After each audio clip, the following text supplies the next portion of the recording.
For today, we're going to be taking a look at some mini trucks. Stay tuned.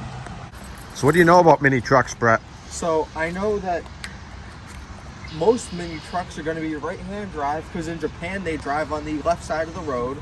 So they're going to be right-hand drive because in Japan vehicles are right-hand drive. I know that some of them are four-wheel drive, some of them are two-wheel drive, some of them dump, some of them don't. I know that generally they are going to be about the same size as a side-by-side because that is what met the K vehicle requirements for Japan. I also know that most of these Japanese mini trucks have right around a 4x6 bed, so 4 feet by 6 feet. Again, I know that some of them dump, some of them don't. And I also know that normally they're rated for right around 350 kilograms, which is 770 pounds.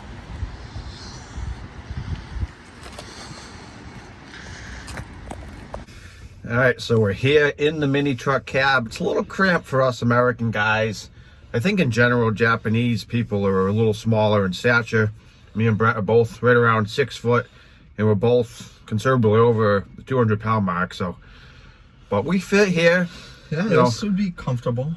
I mean, I can really picture us having a hot cocoa plowing the driveway of one of these guys. I could too. Let's go see what else they have for Japanese mini trucks. This truck behind me is a Subaru Sambar, and they're also mini trucks. However, these, unlike every other mini truck, are unibody trucks. So they're not as easy to work on. The beds can't hold as much, and they're generally considered to be a less desirable mini truck. So you think the Acti from Honda is probably one of the most popular mini trucks? I'd say the most popular, without a doubt, was the Suzuki Carry, and I'd say the Honda Acti is probably the second. But the cool thing, if you guys look, there's actually still some Japanese writing on here from when this was sold in a Japanese auction when it was imported to the States. This one looks a little nicer than the other one on the inside. I believe most of them have heat. I don't think most of them don't have AC, do they? It's a 50-50. Some of them do, some of them don't. This one's very clearly modified though, which you can tell because it sits higher than they normally would. For example, the Acti sits a lot lower than this. It is aftermarket rims, and then the most telling thing is it actually has a turbo spool gauge. So this one's turbocharged.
All right, Brett, so we're in the back of this little van. I'll tell you what, these things are pretty cool. This might not look that impressive on camera, but I bet you this is 40 inches by 4 feet or so. It's actually probably as big as a lot of full-size kind of minivans from America are going to be. So what would they have used these vans for in Japan? These would have been family vans. It's amazing when you think about it, how big our vehicles are. You see everyone with a Super Duty Ford pickup that's literally 4 to 5 times the size of this. Yeah. But like I was saying earlier, you know, the streets in places like Tokyo and different parts of Japan are much more congested, and they're not made for big vehicles.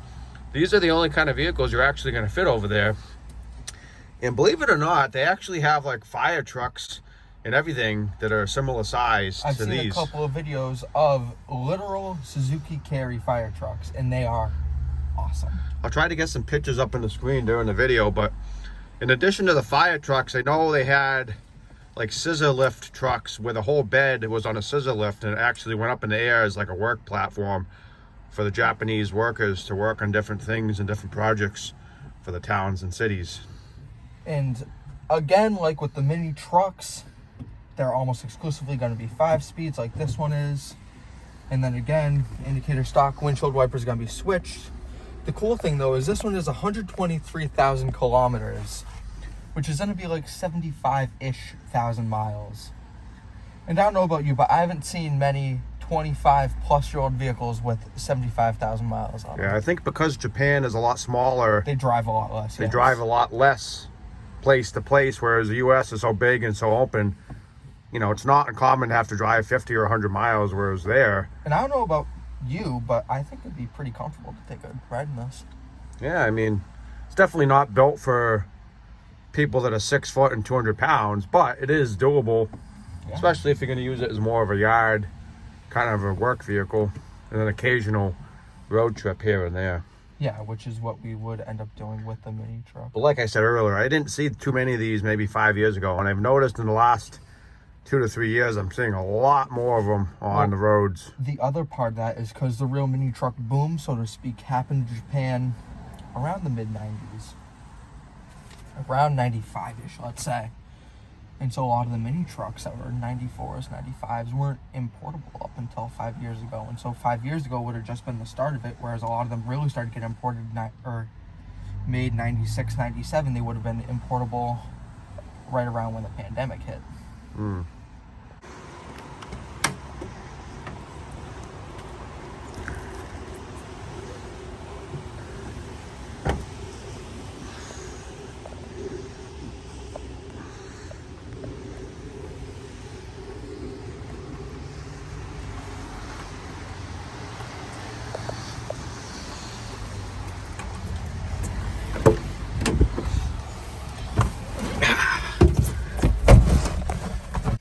What do you know about like the engines in these? What are they typically for horsepower and cylinders and stuff like that? Are they usually all gas? They're typically a gasoline 3-cylinder, being 0.66 liters or 660 cc, and they typically make right around 50 horsepower. So what do you think these will go realistically like on the highways? 80. You think these will go 80? These would go 80, but from what I've heard from my friends that own them, anything over 65 is like a sauna in here, because the engine is right below the passenger seat. Now, are these all manual or are some of them automatic? I'm sure that there are some that are automatic, but Pretty much all the ones you see. yes, the vast majority of them are going to be manuals. And we were saying earlier, but we might have to cut some of the outside stuff out because the traffic is really bad and noise, but typically these have around a 4x6 bed that's 4 feet by 6 feet, and usually they're rated around 350 kilograms, which is about 770 pounds capacity for the bed. Some of them dump, some don't. Some are 4-wheel drive, some are 2-wheel drive, but you're seeing a lot of these come over here in the States from Japan.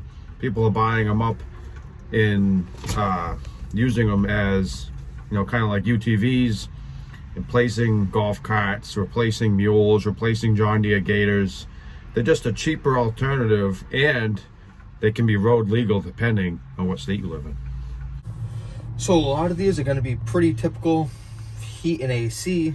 You have the AC button right there. You know, the different fan speeds, all that, pretty typical. And then again, a lot of them are going to have a cassette player and a regular radio.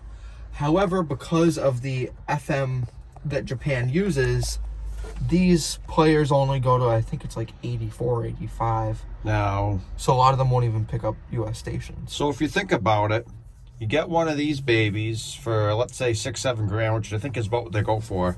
Yep. How old are these typically going to be? Well, they can't be imported until they're 25. So a lot of them are going to be around 26, 27 by the time you actually buy it.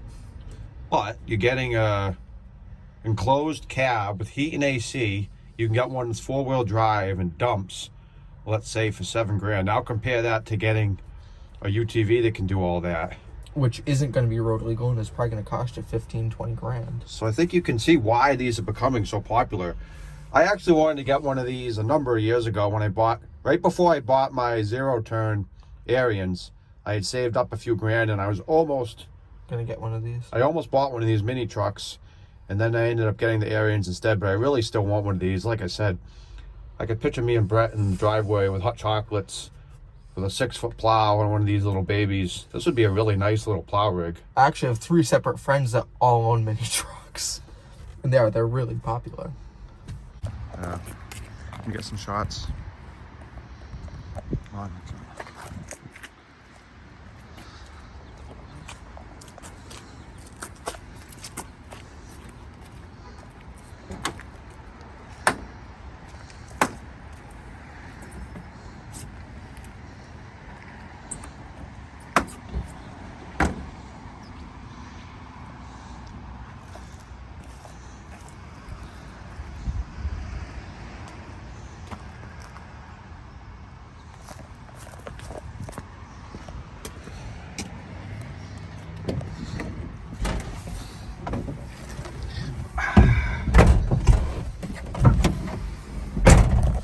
You know what is crazy to me? What? This truck actually has a bigger bed than my Nissan Frontier. My Nissan Frontier's bed is 5 feet long. You could also get 6-foot beds, depending on the type of cab you get. But this truck's bed is definitely bigger than my Nissan Frontier bed. So what's cool in iSnow is if you look on the speedometer, you can see where first, second, and third are theoretically supposed to be, which I suppose sort of compensates for this not having a tachometer. And I would assume this one's older based on the interior and how it feels a little more dated. And so if you look, even with me and my father both in here, you have first, second, third, fourth, fifth, and then reverse, all of which can be accessed with. And then we just have, of course, your regular e-brake, which I'm not going to disengage. Yeah, I was going to say, you're going to roll it back. And then again, this one is heat and AC. It is a radio, but again, like I said, this one Probably won't come work. in here. Yes. And another cool thing to note is that these all have pretty big ashtrays because smoking is really common in Japan, unlike a lot of other countries in the world.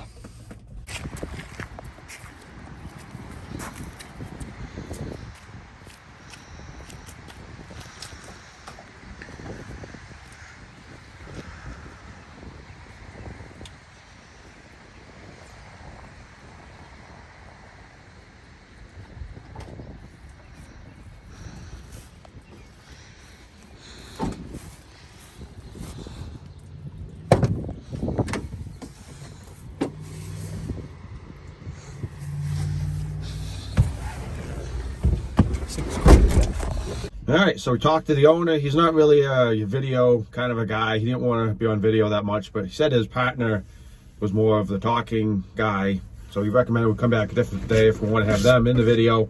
But we did get permission to film, and we asked him a few questions which we're going to share the answers to now. So we asked him, what do these typically go for as far as cost? And he said they're usually in the $5,800 to $7,500 range.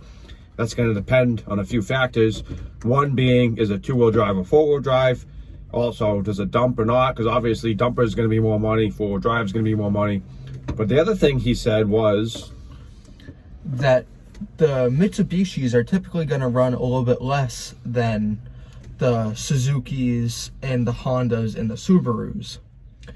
So what that would theoretically mean is you could probably get a 4-wheel drive Mitsubishi for the same price as a 2-wheel drive Honda, Suzuki, Subaru. Yeah, but if you wanted, say, 4-wheel drive dumping Suzuki, you're probably more at the 7,500 range. But like we said, start comparing that to UTVs that have an enclosed cab with heat, AC, and obviously they can't be road legal. But so there's a lot of benefits to owning one of these mini trucks, and I definitely foresee one of these in our future. Yes. See you next time.